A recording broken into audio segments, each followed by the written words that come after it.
Hi Year 3! Today we are going to be reading chapter 7 of Charlie and the Chocolate Factory, and this chapter is called Charlie's Birthday. Happy birthday! Cried the 4 old grandparents as Charlie came into their room early the next morning. Charlie smiled nervously and sat down on the edge of the bed. He was holding his present, his only present, very carefully in his 2 hands. Wonka's Whipple Scrumptious Fudge Mellow Delight, it said on the wrapper. The 4 old people, 2 at either end of the bed, propped themselves up on their pillows and stared with anxious eyes at the bar of chocolate in Charlie's hand. Mr. and Mrs. Bucket came in and stood at the foot of the bed, watching Charlie. The room became silent. Everybody was waiting now for Charlie to start opening his present. Charlie looked down at the bar of chocolate. He ran his fingers slowly back and forth along the length of it, stroking it lovingly, and the shiny paper wrapper made little sharp crackly noises in the quiet room.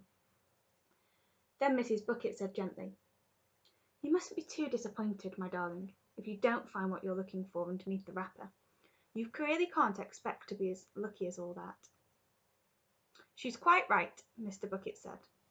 Charlie didn't say anything. "After all," Grandma Josephine said, "in the whole wide world there are only 3 tickets left to be found." "The thing to remember," Grandma Georgina said, "is that whatever happens, you still have that bar of chocolate." "Wonka's Whipple Scrumptious Fudge Mellow Delight," cried Grandpa George. "The best of them all. You'll just love it." "Yes," Charlie whispered. "I know." "Just forget all about those golden tickets and enjoy the chocolate," Grandpa Joe said. "Why don't you do that?" They all knew it was ridiculous to expect this one poor little bar of chocolate to have a magic ticket inside it, and they were trying as gently and as kindly as they could to prepare Charlie for the disappointment. But there was one other thing that the grown-ups also knew, and it was this, that however small the chance might be of striking lucky, the chance was there. The chance had to be there. This particular bar of chocolate had as much chance as any other of having a golden ticket. And that was why all the grandparents and parents in the room were actually just as tense and excited as Charlie was, although they were pretending to be very calm.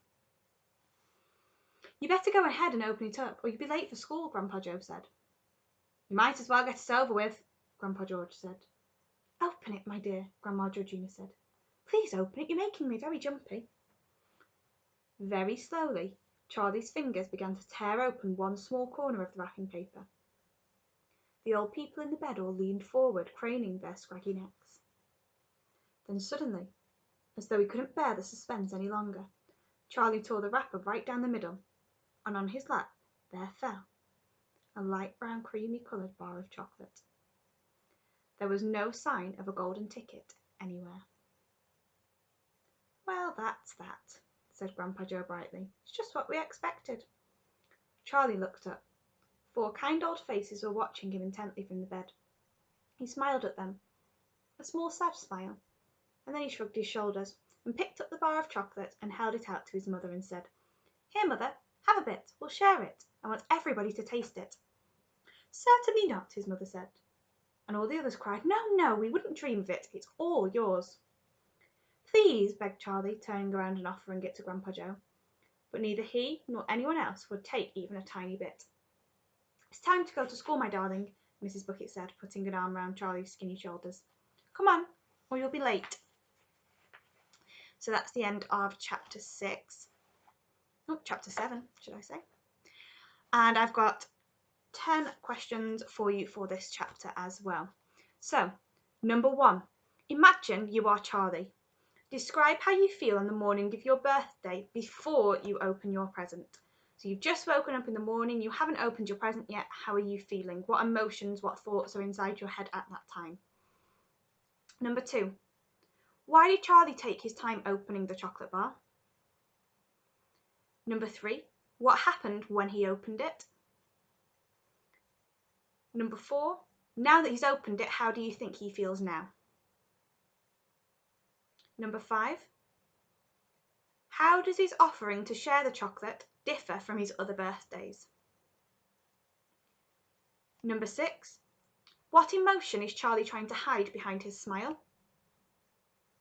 Number 7, why did nobody want any of his chocolate bar? Number 8. Can you compare Charlie's emotions before he opened the chocolate bar and after he opened the chocolate bar? So how are they the same, or how are they similar, and how are they different? And why do you think that is? Number 9. This is all about linking it to wider experiences in the world around us. Can you describe a time in your life you may have experienced similar emotions, or a time where you've read about another character or watched about another character experiencing a similar situation to Charlie has in this part of the book? And then number 10, again, summarising that chapter. So we really focus on the short parts of what's happened, not lots of detail, just a short bit of description about what's happened in chapter 7 so far.